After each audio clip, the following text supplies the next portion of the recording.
ನಮ್ಮ ಮನೇಲಿ ತುಂಬಾ ಪ್ರಾಬ್ಲಮ್ ಆಯ್ತು. ಎಲ್ಲೆಲ್ಲಿ ನೋಡ್ತೀನಿ ಎಲ್ಲೂ ಸರಿಯಾಗಿಲ್ಲ. ಪೂಜೆ ಮಾಡಿದ್ದು ಇವಾಗ ಸರಿ ಆಯ್ತು. ಇವಾಗ ಇವರ ಹತ್ರ ಬಂದಂತೆ ಎಲ್ಲ ಸರಿ ಮಾಡಿ ಕೊಡ್ತಾರೋ.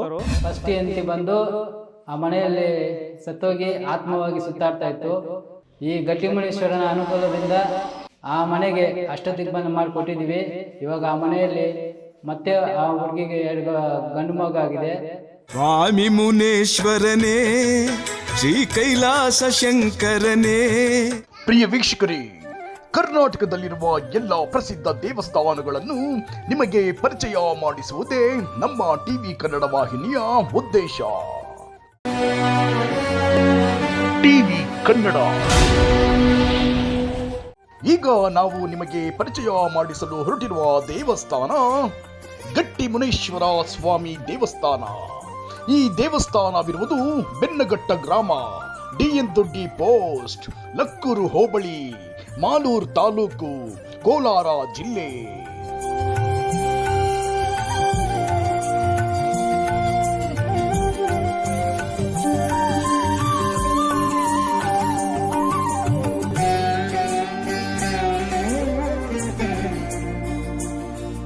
ನಮಸ್ಕಾರ, ನಾನು ಬೇಲೂರಿಂದ ಬರ್ತೀನಿ. ನನ್ನ ಹೆಸರು ಜ್ಞಾನಕುಮಾರು. ನಮ್ಮ ಮನೇಲಿ ತುಂಬ ಪ್ರಾಬ್ಲಮ್ ಆಯಿತು. ಎಲ್ಲೆಲ್ಲಿ ನೋಡ್ತೀನಿ ಎಲ್ಲೂ ಸರಿಯಾಗಿಲ್ಲ. ಇಲ್ಲಿ ಹೊಸೂರಲ್ಲೇ ಒಂದು ಹೇಳಿದ್ರು, ಇಲ್ಲಿ ಗುರ್ಜಿ ಒಂದು ಇದ್ರು, ಅವ್ರ ಹತ್ರ ಹೋಗುತ್ತೆ ಸರಿ ಮಾಡಿಬಿಟ್ಟು ಕೊಡ್ತಾರೆ ಅಂತ ಹೇಳಿದ್ರು. ಅವ್ರಿಗೆ ನಾನು ಹೋಗಿ ಅವ್ರು ನೋಡ್ತೀನಿ, ಅವ್ರು ಈಸ್ಕೊಂಡು ಬಂದು ನಮ್ಮ ಮನೆಯಲ್ಲೇ ಪೂಜೆ ಮಾಡ್ತೀನಿ. ಪೂಜೆ ಮಾಡಿದ್ದು ಇವಾಗ ಸರಿ ಆಯಿತು. ನಮ್ಮ ಮನೆಗೆ ಸೈಡಲ್ಲೂ ಮಾಡಿದ್ರು, ಅವ್ರಿಗೂ ಸರಿ ಆಯಿತು. ಇವಾಗ ಇವರ ಹತ್ರ ಬಂದಂತೆ ಎಲ್ಲ ಸರಿ ಮಾಡಿಬಿಟ್ಟು ಕೊಡ್ತಾರೋ. ಇಲ್ಲಿ ಒಂದು ಮಂದಿರ ಆಯಿತು, ಮಂದಿರ ಈಸ್ಕೊಂಡು ಬಂದು ಅವ್ರ ಹತ್ರ ಅಲ್ಲಿ ಪೂಜೆ ಮಾಡಿ ಸರಿ ಮಾಡಿಕೊಡ್ತಾರೋ. ಆಮೇಲೆ ನಮಗೂ ಸ್ವಲ್ಪ ಪ್ರಾಬ್ಲಮ್ ಆಯಿತು, ನಮಗೂ ಬಚ್ಚ ಇಲ್ಲ, ಅದೇ ಸರಿ ಮಾಡಿಕೊಟ್ಟು ಪೂಜೆ ಮಾಡಿ ಎಲ್ಲ ಸರಿ ಮಾಡಿಕೊಟ್ರಿ. ಇವಾಗ ನಮ್ಮ ಮನೆಯಲ್ಲಿ ಪ್ರಾಬ್ಲಮ್ ಇಲ್ಲ, ನಮಗೂ ಬಚ್ಚ ಆಯಿತು, ಎಲ್ಲ ತುಂಬ ಸರಿ ಆಯಿತು. ಒಂದು ಮೂರು ಸಾಲಂದೇ ಪ್ರಾಬ್ಲಮ್ ಆಯಿತು, ಇವಾಗ ಸರಿ ಆಯಿತು. ಸರಿಯಾಗಿ 1 ಸಾಲ ಆಯಿತು. ಇವಾಗ ನಮಗೂ ಏನು ಪ್ರಾಬ್ಲಮ್ ಇಲ್ಲ, ತೊಂದರೆ ಇಲ್ಲ, ನಮ್ಗೆ ಚೆನ್ನಾಗಿತ್ತು.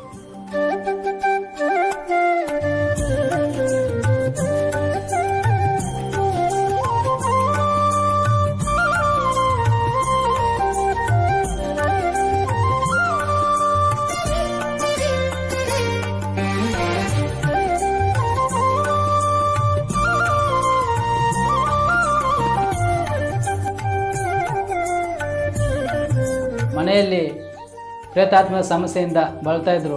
ಪ್ರತಿದಿನ ಮನೆಯಲ್ಲಿ ಅವ್ರ ಮನೆಯಲ್ಲಿ ಗಂಡ ಹೆಂಡತಿ ಇರುವಾಗ ಮೊದಲು ಮಾಡ್ಕೊಂಡಿದ್ದಂಥ ಮದುವೆ ಮುಂದಿನ ಫಸ್ಟ್ ಹೆಂಡತಿ ಬಂದು ಆ ಮನೆಯಲ್ಲಿ ಸತ್ತೋಗಿ ಆತ್ಮವಾಗಿ ಸುತ್ತಾಡ್ತಾ ಇತ್ತು. ಆಗ ಇವರು 2ನೇ ಮದುವೆ ಆಗಿ ಆ ಮನೆಯಲ್ಲಿ ವಾಸ ಮಾಡ್ತಾ ಇರಬೇಕಾದ್ರೆ ಆ ಮನೆಯಲ್ಲಿ ಅವ್ರಿಗೆ ಸಾಕಷ್ಟು ಕಿರುಕುಳ ನೀಡಿ ಸಂಚಾರವಿದ್ದಾಗ ಅವರು ಭಯ ಬಿದ್ದು ನಮ್ಮನ್ನು ಸಂಪರ್ಕ ಮಾಡಿದ್ರು. ಈ ಗಟ್ಟಿಮುನೀಶ್ವರನ ಅನುಗ್ರಹದಿಂದ ಹೋಗಿ ನಾವು ಅಲ್ಲಿ ಒಂದು ಪೂಜೆ ಮಾಡಿ ಆ ಮನೆಗೆ ಅಷ್ಟದಿಗ್ಬಂಧ ಮಾಡಿಕೊಟ್ಟಿದ್ದೀವಿ. ಇವಾಗ ಆ ಮನೆಯಲ್ಲಿ ಮತ್ತೆ ಆ ಹುಡುಗಿಗೆ 2 ಗಂಡು ಮಗು ಆಗಿದೆ. ಫಸ್ಟ್ ಒಂದು ಮಗು, ಇವಾಗ ಒಂದು ಗಂಡು ಮಗು ಆಗಿದೆ. 2 ಮಕ್ಕಳಾಗಿದ್ದಾರೆ. ಆ ಮನೆಯಲ್ಲಿ ಯಾವುದೇ ಪ್ರೇತಾತ್ಮ ಸಮಸ್ಯೆ ಇಲ್ಲ, ಎಲ್ಲ ಪೂಜೆನೂ ಮಾಡಿಕೊಟ್ಟಿದ್ದೀವಿ.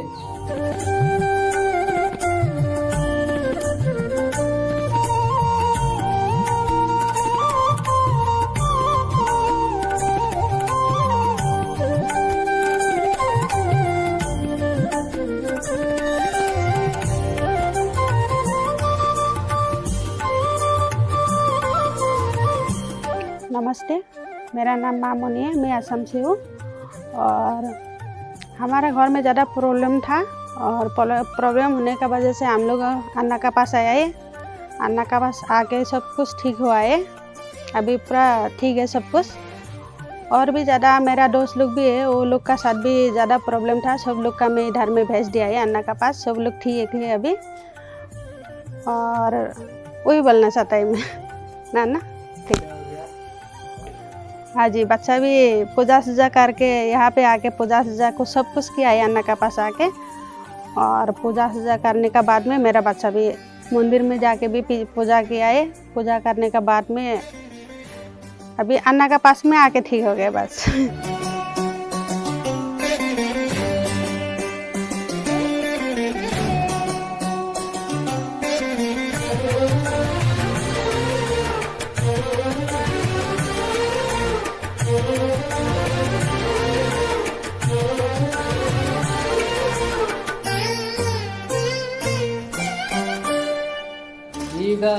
ರೀಸೆಂಟಾಗಿ ಒಂದು 3 ತಿಂಗಳ ಹಿಂದೆ ಕಾಲುಗಳು ಪ್ಯಾರಾಲಿಸಿಸ್ ಅಂತಾರೆ. ಫಸ್ಟು ಮೂರ್ಛೆ ರೋಗ ಬೇರೆ, ಮಾಟ ಮಂತ್ರ ಬೇರೆ. ಸಾಕಷ್ಟು ಜನ ಏನು ಅಂದ್ಕೊಂಡಿದ್ದಾರೆ, ಪ್ಯಾರಾಲಿಸಿಸ್ ಅಂದರೆ ಎಲ್ಲನೂ ಟೋಟಲಾಗಿ ನಮ್ಮ ಕಾಲು ನೋವಾದ್ರೂ ಅದೇ ಅಂತಾರೆ, ಕೈ ನೋವಾದ್ರೂ ಅಂತಾರೆ, ಬಾಯಿ ಅದೇ ಅಂತಾರೆ. ಅದಲ್ಲ, ಪ್ಯಾರಾಲಿಸಿಸ್ ಅಂದರೆ ಕೈ, ಕಾಲು, ಬಾಯಿ ಈ ಮೂರಿಗೂ ಅಟ್ಯಾಕ್ ಆಗುತ್ತೆ.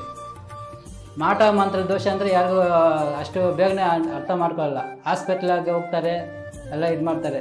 ಪ್ಯಾರಾಲಿಸಿಸ್ ಆದರೆ ಕೈ, ಕಾಲು, ಬಾಯಿ 3 ಅಟ್ಯಾಕ್ ಆಗುತ್ತೆ. ಅದು ಪ್ಯಾರಾಲಿಸಿಸ್ ಅಂದ್ಕೊಳ್ಳಿ. ನಿಮಗೆ ಕಾಲು ಮಾತ್ರ ಚೆನ್ನಾಗಿ ಓಡಾಡ್ಕೊಂಡಿದ್ದು, ಕಾಲು ಮಾತ್ರ ಊತ ಕಾಣಿಸ್ಕೊಂಡು ನಡೆಯೋಕ್ಕಾಗ್ದಿರ ಇದ್ದರೆ, ಕಾಲು ನಡೆಯೋಕ್ಕಾಗ್ದಿರ ಚೆನ್ನಾಗಿ ನಡೀತಿರೋ ವ್ಯಕ್ತಿ ಸಡನ್ನಾಗಿ ನಡೆಯೋಕ್ಕಾಗ್ದಿರ ಕಾಲುಗಳು ಬಿದ್ದೋದ್ರೆ ಖಂಡಿತವಾಗಿಯೂ ಇದು ಮಾಟ ಮಂತ್ರ ದೋಷ. ಇದನ್ನು ನೀವು ಹಾಸ್ಪಿಟ್ಲ್ಗಳಲ್ಲಿ ಆಗಲ್ಲ. ನೀವು ಇದನ್ನು ಪೂಜಾರಿಗಳ ಮುಖಾಂತರನೇ, ದೇವಸ್ಥಾನಗಳ ಮುಖಾಂತರನೇ ಪರಿಹಾರ ಮಾಡ್ಕೋಬೇಕು.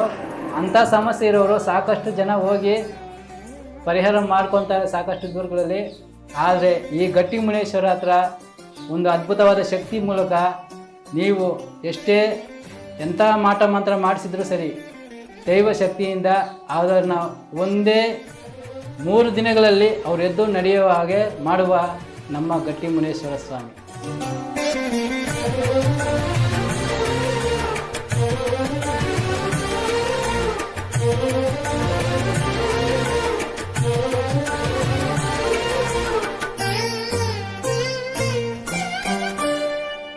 எங்கள் பேர் நயன். எங்கள் ஊர் அசாம். எனக்கு ஃபேமிலி ப்ராப்ளம் இருந்துச்சு. அந்த பையன் கல்யாணம் பண்ணிட்டு ஒரு 3 வருஷம் ஆயிடுச்சு. 3 வருஷத்துக்கு இது ப்ராப்ளம் இருந்துச்சு. ப்ராப்ளம் ஆகல. ஹாஸ்பிட்டல் போனோம். ஹாஸ்பிட்டல் போயிட்டு டாக்டர் பார்த்து டாக்டர் இந்த மாதிரி ப்ராப்ளம் சொல்லிட்டு ஆகல. அப்போ இங்கே வந்தால் இங்கே அண்ணாட்ட வந்துட்டு இந்த மாதிரி ப்ராப்ளம் எனக்கு சால்வ் ஆயிடுச்சு. இப்போ 2 வருஷம் ஆயிடுச்சு. இங்கே ஒரு பையன் இருக்கு. இப்போ நான் இங்கே வந்துட்டேன்.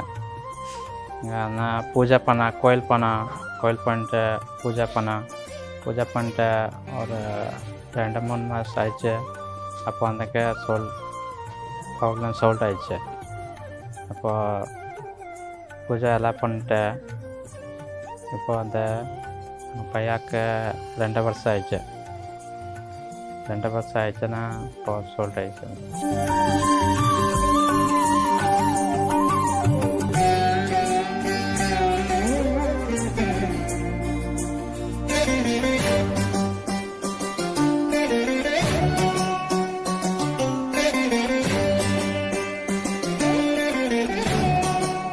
ಈ ದೇವಸ್ಥಾನದಲ್ಲಿ ಪ್ರೇತಾತ್ಮಗಳನ್ನು, ಭೂತಗಳನ್ನು, ಯಾವುದೇ ಪ್ರೇತಾತ್ಮ, ಭೂತ, ರಾಕ್ಷಸ, ಬ್ರಹ್ಮ ರಾಕ್ಷಸ ಈ ರೀತಿ ಯಾವುದೇ ಸಮಸ್ಯೆಯಿಂದ ಬಳಲ್ತಾ ಇರೋ ವ್ಯಕ್ತಿ ಬಂದು ಈ ಕ್ಷೇತ್ರಕ್ಕೆ ಬಂದು ದರ್ಶನ ಮಾಡಿ ಇಲ್ಲಿ ಮಾಡುವಂಥ ಪರಿಹಾರ ಮಾಡಿಕೊಂಡ್ರೆ, ಇಲ್ಲೇ ಸ್ಥಳದಲ್ಲೇ ನೀವು 10 ವರ್ಷ, 20 ವರ್ಷ, 30 ವರ್ಷದಿಂದ ಮೈ ಮೇಲೆ ಇರೋ ಪ್ರೇತಾತ್ಮ ಹೋಗಿಲ್ಲ ಅನ್ನೋರು ಕೂಡ ಇಲ್ಲಿ ಬಂದು ಪರಿಹಾರ ಆದವರಿದ್ದಾರೆ. ಸಾಕಷ್ಟು ಜನ ಮೈ ಮೇಲೆ ಸ್ವಂತದವರೇ ಆತ್ಮಗಳಾಗಿ ಅವರ ಮೈ ಸೇರಿ ಅವ್ರಿಗೆ ತೊಂದರೆ ನೀಡ್ತಾರೆ.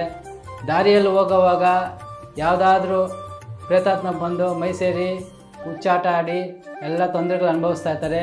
ಅವರೆಲ್ಲ ಹಾಸ್ಪಿಟ್ಲಿಗೆ ಹೋಗಿ ಹಣ ಖರ್ಚು ಮಾಡ್ತಾಯಿದ್ದಾರೆ. ಫಸ್ಟು ಏನೇ ಪ್ರಾಬ್ಲಮ್ ಬಂದರೂ ಹಾಸ್ಪಿಟ್ಲಿಗೆ ಹೋಗಿ, ಅದು ಫಸ್ಟು. ಹಾಸ್ಪಿಟ್ಲ್ಗಳಲ್ಲಿ ವಾಸಿ ಆಗಿಲ್ಲ, ಆಗ ನಮ್ಮ ದರ್ಶನಕ್ಕೆ ಬನ್ನಿ, ನಮ್ಮ ಗಟ್ಟಿ ಮುನೇಶ್ವರ ದರ್ಶನಕ್ಕೆ ಬನ್ನಿ. ಈ ಕ್ಷೇತ್ರದಲ್ಲಿ ಅದ್ಭುತವಾದ ಶಕ್ತಿ ಇದೆ. ಯಾವುದೇ ಸಮಸ್ಯೆ, ಪ್ರೇತಾತ್ಮ, ಭೂತ, ಪ್ರೇತ ಯಾವುದೇ ಇದ್ರೂ ಇಲ್ಲಿ 3 ದಿನಗಳಲ್ಲಿ ಎಲ್ಲ ವಾಸಿಯಾಗತ್ತೆ. ಒಂದೇ ದಿನದಲ್ಲಿ ಇಲ್ಲಿ ವಾಸಿಯಾಗತ್ತೆ. 1, 2, 3 ದಿನಗಳಲ್ಲಿ ಅವರು ಸಂಪೂರ್ಣವಾಗಿ ಗುಣಮುಖರಾಗ್ತಾರೆ. ಇದು ಗಟ್ಟಿ ಮುನೇಶ್ವರನ ಪವಾಡ.